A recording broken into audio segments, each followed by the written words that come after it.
This week at NASA. The biggest storm on the Sun in years erupted on January 22nd with a huge solar flare, an Earth-directed coronal mass ejection, or CME, and a burst of fast-moving, highly energetic protons. According to NOAA's Space Weather Prediction Center, these solar energetic particles caused the strongest solar radiation storm since September 2005. We're expecting to reach the solar maximum in terms of activity sometime around next year. So we're expecting to have more these kinds of solar eruptions in the coming 2 or 3 years. Closely monitored by NASA scientists, the storm caused no major disruptions to operating technological systems in space or on the ground, such as satellite communications or high-voltage power transmission. The warming of the Earth's surface continues. That, according to scientists at NASA's Goddard Institute for Space Studies in New York, who say the average global surface temperature in 2011 was the 9th warmest since 1880. The finding continues a trend in which 9 of the 10 warmest years in the modern meteorological record have occurred since 2000. GISS monitors global surface temperatures on an ongoing basis and has found that the average temperature around the globe in 2011 was 0.92 degrees Fahrenheit warmer than it was around 1950. To say this is a problem we don't have to concern ourselves about until a few years from now is a mistake. We need to concern ourselves about it, or concern ourselves with it now, so that the outcome a few years from now is something we're well positioned to deal with. Former astronaut Scott Altman addressed Mississippi's state legislators during NASA Day at the Capitol in Jackson. The event included exhibits highlighting the Stennis Space Center's role in the past, present, and future of America's space program, as well as the center's contributions to Mississippi's economy and quality of life. It's AGHS on blue and Coldstrank on red. There's nothing new about satellites in space, but flying them inside the International Space Station? That's what teams of high school students from the U.S. and abroad did in the Zero Robotics Spheres Challenge 2011 finals. Televised live on NASA TV, the event featured these bowling ball-sized devices called Synchronized Position Hold Engage Reorient Experimental Satellites, being flown on the station using software programs developed by the students. Operated and maintained by the Ames Research Center, the Spheres National Laboratory facility on board the ISS is exploring whether these mini-satellites can affordably test spacecraft navigation in a microgravity environment. The Spheres competition is a collaboration of NASA, the Massachusetts Institute of Technology, and the Defense Advanced Research Projects Agency, or DARPA.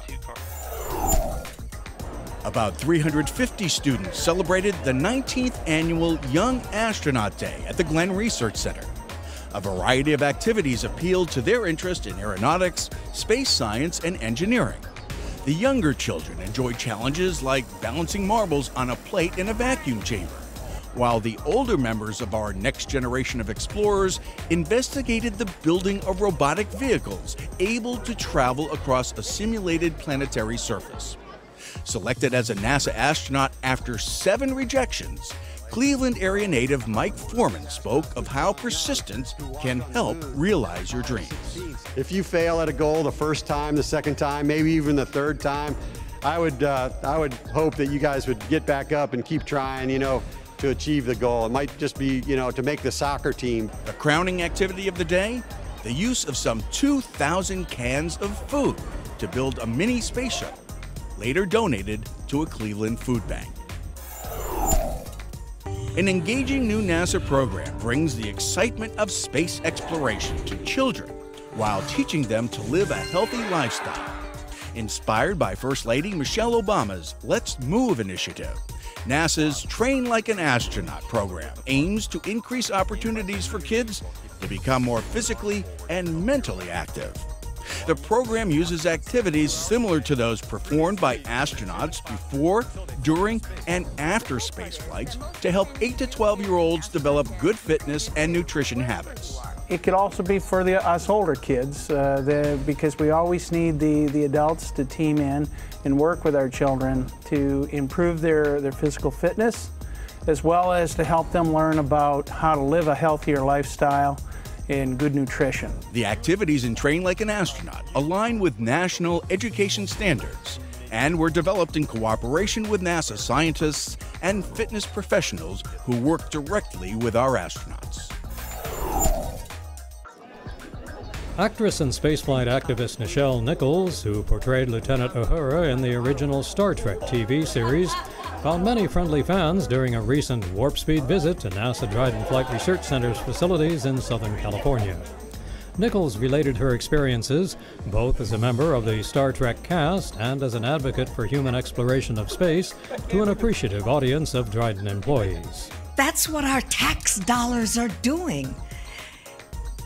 Gaining us the future, gaining us beyond our wildest dreams. What humankind can dream of, humankind can do, and much more. Nichols considers one of her greatest accomplishments was helping open the door for the first women and persons of minority ethnicity to become NASA astronaut candidates, including Mae Jemison and current NASA Administrator Charlie Bolden.